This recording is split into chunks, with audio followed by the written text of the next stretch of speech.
आजच्या या व्हिडिओमधून आपण शिक्षक भरती संदर्भात असणारे महत्त्वाचे 2 ते 3 विषय त्या ठिकाणी हाताळणार आहोत। याच्यामध्ये पहिला मुद्दा आहे की जागा किती येणार। तर मित्रांनो, झेडपीच्या साधारणतः 23,700 व्हॅकंट जागा आहेत। मंत्री महोदय म्हणताय की आम्ही त्याच्या 80% भरू, म्हणजे साधारणतः एक 18,000च्या आसपास जागा येऊ शकतात झेडपींच्या। सर्व जिल्ह्यांचे त्या ठिकाणी रोस्टर्स पूर्ण झालेले आहेत। त्याच्यानंतर शिक्षण मंत्री महोदयांनी असं सांगितलेलं आहे की आम्ही पहिला टप्पा जो आहे तो 30,000चा पूर्ण करू। या पहिल्या असणाऱ्या 30,000च्या टप्प्यामध्ये तुम्ही म्हणणार मग झेडपीच्या जागा तर एवढ्याच आहेत, मग एकूण असणाऱ्या 30 ते 32,000चा टप्पा कसा पूर्ण होईल। याच्यामध्ये तुम्हाला एक पॉझिटिव्ह गुड न्यूज त्या ठिकाणी मी देत आहे। मी दिलेली माहिती त्या ठिकाणी ऑथेंटिक असते। व्ह्यूज किंवा सबस्क्रायबर वाढवण्यासाठी मी कधीच त्या ठिकाणी चुकीची माहिती देणार नाही। त्याच्यामध्ये मित्रांनो, महत्त्वाचा विषय म्हणजे अजूनही तुम्ही जर चॅनलला त्या ठिकाणी सबस्क्राईब केलं नसेल आणि महत्त्वाची ऑथेंटिक इन्फॉर्मेशन जर तुम्हाला शिक्षक भरती आणि पवित्र पोर्टल या संदर्भात भविष्यात येणाऱ्या अडचणी या सर्व तुमचं निराकरण करण्यासाठी आपण या ठिकाणी आपल्या यूट्यूब चॅनलमार्फत त्या ठिकाणी मार्गदर्शन करत असतो। तर त्या ठिकाणी चॅनलला अजूनही सबस्क्राईब केलेलं नसेल तर त्या ठिकाणी सबस्क्राईब करा।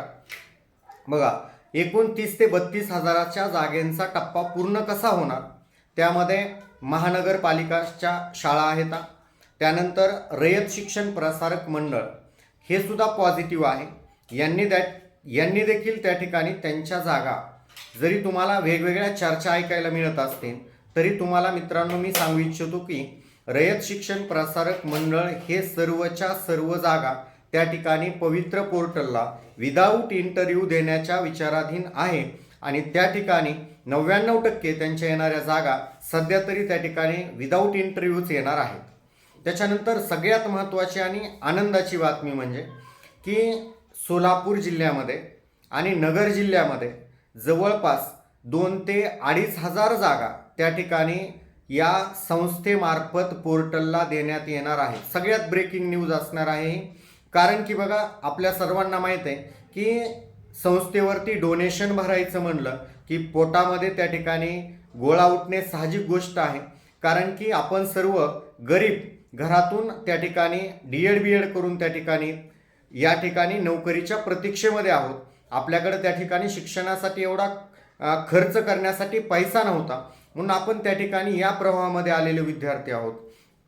तर मला हे सांगायचं आहे की त्या ठिकाणी सोलापूर आणि नगर जिल्ह्यामध्ये जवळपास 2 ते 2,500 जागा या ठिकाणी संस्थेमार्फत त्या संस्था पोर्टलमार्फत भरण्यास इच्छुक आहेत।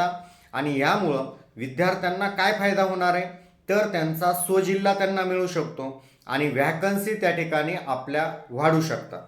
त्यामध्ये दुसरी एक महत्त्वाची अपडेट ती म्हणजे असे की सध्या आंतरजिल्हा बदलीचा टप्पा चालू आहे आणि या 6व्या टप्प्यामध्ये प्रत्येक असलेला जिल्हा परिषदेचा शिक्षक त्याच्या स्वजिल्ह्यामध्ये येण्यासाठी प्रयत्न करतोय।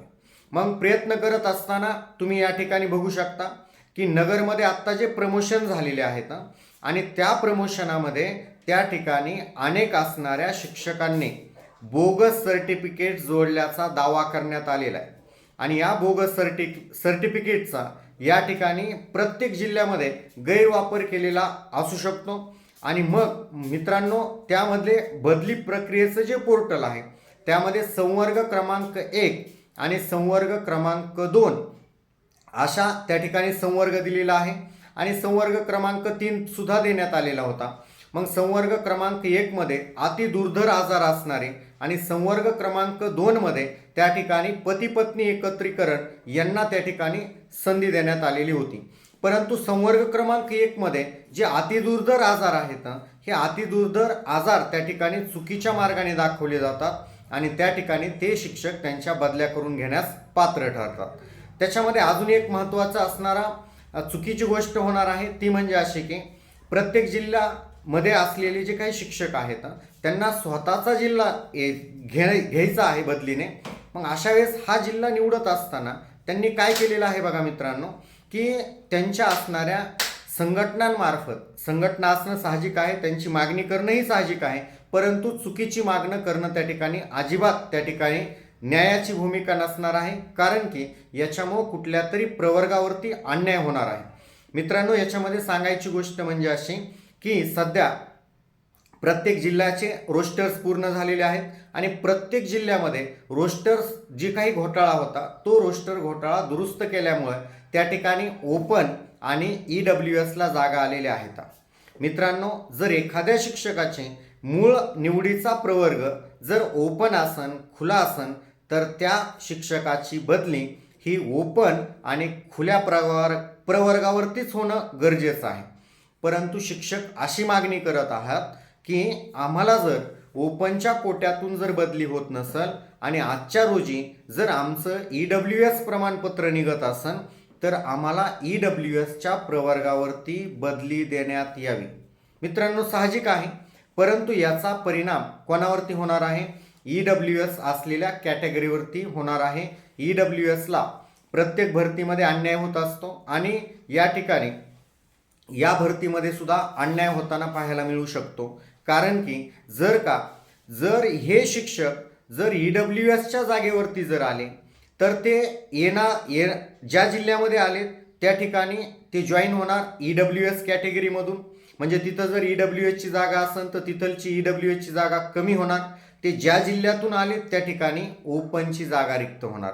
म्हणजे ओपनची जागा रिक्त होते आणि EWSची जागा त्या ठिकाणी कमी होते. असं व्हायला नको. तो ज्या शिक्षक कॅटेगरीमधून ट्रान्सफर होतोय त्याच असणाऱ्या कॅटेगरीमध्ये त्या शिक्षकाची बदली जर झाली तर फक्त काय होऊ शकतं? एखाद्या जिल्ह्यातील काही बिंदू कमी होते, परंतु तेच बिंदू दुसऱ्या जिल्ह्यामध्ये त्या ठिकाणी साहजिकपणे वाढणारे असतील. त्याच्यानंतर जर मित्रांनो, जर तुम्हाला शिक्षक भरतीबद्दल कुठलीही जर अडचण असेल तर आत्ताच या ठिकाणी आपल्या चॅनलला परत एकदा सबस्क्राईब, लाईक आणि शेअर करायला विसरू नका. तिसऱ्या क्रमांकाचा मुद्दा जो आहे तो असा आहे की या सध्या तुम्ही पाहू शकता की आंतरजिल्हा बदली चालू होते. त्याच्यानंतर काही शिक्षकांचे त्या ठिकाणी प्रमोशन्स चालू आहेत. प्रमोशनचे 3 फेज पाहायला मिळतील. नंबर 1 केंद्र प्रमुख, परंतु केंद्र प्रमुखांना त्या ठिकाणी किती टक्के प्रमोशन्स करायचे आणि किती टक्के सरळ सेवेने भरायचं याचा क्रायटेरिया ठरलेला आहे. त्याच्यामुळं केंद्र प्रमुख पदी सेवा ज्येष्ठतेनुसार त्या ठिकाणी ठराविक केंद्र प्रमुखांना त्या ठिकाणी केंद्र प्रमुख म्हणून त्या ठिकाणी त्यांना जॉईनिंग मिळणार आहे. दुसरा फेज जर पाहिला तर मुख्याध्यापकांची देखील त्या ठिकाणी सेवा ज्येष्ठता यादीनुसार त्या ठिकाणी शिक्षकांना मुख्याध्यापक पदी प्रमोशन्स मिळत आहेत. आणि तिसरा आणि त्या ठिकाणी गणित विज्ञानचे जे काही अभियोग्यताधारक आहेत त्यांच्या त्या ठिकाणी खूपच असलेला कळकळीचा विषय म्हणजे की जे शिक्षक त्या ठिकाणी सायन्स मॅथ या पदावरती पदवीधर प्रमोशन्स घेत आहेत, याच्यामध्ये त्यांच्याकडं क्वालिफिकेशन असणं आहे त्या ठिकाणी BSc, BEd आणि विथ NCTEच्या गाईडलाईननुसार त्यांच्याकडं TETची पात्रता असणं बंधनकारक आहे. परंतु या नियमाला त्या ठिकाणी कुठतरी पायदळी तुडवलं जात आहे आणि शिक्षक त्या ठिकाणी प्रमोशन्स घेताना दिसून येत आहेत. याचा फायदा काय?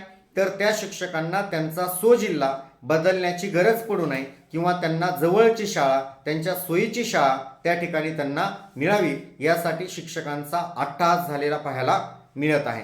तर याच्यामुळं निश्चितपणे अनेक असणारे यूट्यूबचे जे काही आपले शिक्षक भरतीशी रिलेटेड असणारे काही यूट्यूबर आहेत त्या ठिकाणी अनेकदा असं म्हणतात की सायन्स मॅथच्या बऱ्यापैकी जागा येणार आहेत आणि त्यांचं मेरिट खूप कमी लागणार आहे.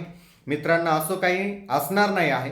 कारण की बघा, लक्ष द्या, जे काही अगोदरचे जे काही नियम होते त्या नियमामध्ये जर पाहिलं तर मुख्याध्यापकपदी त्या ठिकाणी प्रमोशनसाठी गणित विज्ञान या शिक्षकाला त्या ठिकाणी प्राधान्य दिलं जायचं आणि सेवा ज्येष्ठतेनुसार त्यांना त्या ठिकाणी मुख्याध्यापकपदी त्यांची नेमणूक होत असायची.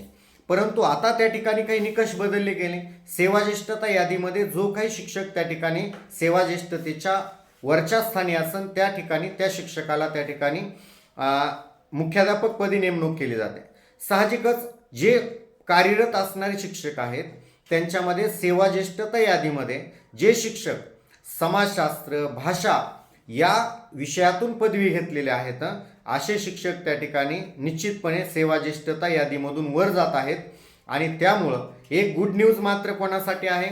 सोशियल सायन्स आणि भाषा विषयांसाठी आहे, त्यांच्या जागेवरती जरी प्रमोशन्सचं अतिक्रमण होत असेल तरी त्या ठिकाणी मुख्याध्यापकाच्या प्रमोशन्समुळं त्या ठिकाणी सोशियल सायन्स आणि त्याच्यानंतर भाषा या 2 विषयाच्या त्या ठिकाणी जागा जास्त प्रमाणात रिक्त होताना पाहायला मिळत आहेत. परंतु ज्या काही त्यांच्या हक्काच्या जागा आहेत या हक्काच्या जागा देखील त्या ठिकाणी कमी होताना दिसून येत आहेत. जर मित्रांनो तुम्हाला 2017ची जी भरती प्रक्रिया होती त्या भरती प्रक्रियेमध्ये जर तुमच्या काही अडचणी असतील, मला एका अभियोग्यताधारकांचा फोन आला होता. त्यांनी मला असं सांगितलं की माझी PMC महानगरपालिकेला त्या ठिकाणी नेमणूक झालेली आहे, परंतु त्या ठिकाणी ते मला नेमणूक करून घेण्यास त्या ठिकाणी नकार देत आहेत. त्यांना मी कारण विचारलं असं का म्हणत आहेत बरं, तर त्या ठिकाणी कारण त्यांना असं देण्यात आलं की आमच्याकडं ती जागा सध्या रिक्त नाही आहे. मग जर जागाच रिक्त नव्हती तर तुम्ही पोर्टलला दिली कशी? बरं ठीक आहे, त्यावेळेस रिक्त होती आणि आता मग कॅन्डिडेट अवेलेबल कुठून झाला? यामुळं त्या ठिकाणी या असलेल्या अभियोग्यताधारकावरती जो काही पात्र आहे, जो आज शिक्षक म्हणून त्या ठिकाणी होत आहे, आणि त्यांनी मला एक कळकळीची अशी विनंती केली की सर, मी त्या ठिकाणी जुन्या भरती प्रक्रियेमध्ये होतो, माझा त्या ठिकाणी नंबर लागणारे मला माहीत होतं, कारण की वेटिंग लिस्टवरती 1-2 मार्काचा डिफरन्स होता आणि त्यामध्ये आपल्याला माहीत होतं की हा राऊंड आज ना उद्या होणार आहे अपात्र गैरहजरचा, त्यामुळे त्याच्यातून त्याला जॉईनिंग होणार आहे हे माहीत होतं. त्याच्यानंतर माजी सैनिकाच्या जागा येणार होत्या, तर त्या अभियोग्यताधारकाला असं सांगण्यात आलं की तुम्ही आता माजी सैनिकाच्या या असणाऱ्या जागेसाठी वेट करा. परंतु मला अजून एक न्यूज अशी सांगायची की ज्या काही माजी सैनिकाच्या जागा कन्वर्ट होऊन येणार होत्या ज्या त्या प्रवर्गानुसार, त्याला सध्या कुठतरी स्टे आलेला पाहायला मिळत आहे. मित्रांनो, हा स्टे कोणी घेतलेला आहे? तर 2017च्या भरतीमध्ये जे काही कॅन्डिडेट्स त्या ठिकाणी प्रोजेक्ट अपेक्षच्या अगेन्स्ट भरण्यात आलेले होते, या अगेन्स्ट कॅन्डिडेटनी त्या ठिकाणी एक पिटिशन दाखल केलेली होती आणि त्या पिटिशनवरती त्या ठिकाणी स्टे देण्यात आलेला आहे. या जागा जोपर्यंत या असणाऱ्या प्रोजेक्ट अफेक्टेड असणारे जे काही कॅन्डिडेट्स आहेत यांचा निकाल येणार नाही तोपर्यंत या जागा भरण्यात येऊ नयेत असे स्पष्ट कोर्टाने आदेश देऊन त्याला स्टे दिलेला आहे. त्यामुळं मला साहजिकच सध्या जोपर्यंत त्या याचिकेचा निकाल येणार नाही तोपर्यंत या असणाऱ्या जे काही माजी सैनिक आहेत, माजी सैनिकचा राऊंड त्या ठिकाणी पूर्ण होणार नाही आहे. तर मित्रांनो, या ठिकाणी जर तुम्हाला अशाच अपडेट्स पाहिजे असतील तर त्या ठिकाणी चॅनलला त्या ठिकाणी सबस्क्राईब करायला विसरू नका, शेअर करायला विसरू नका आणि लाईक करायला देखील त्या ठिकाणी विसरू नका. Thank you for watching.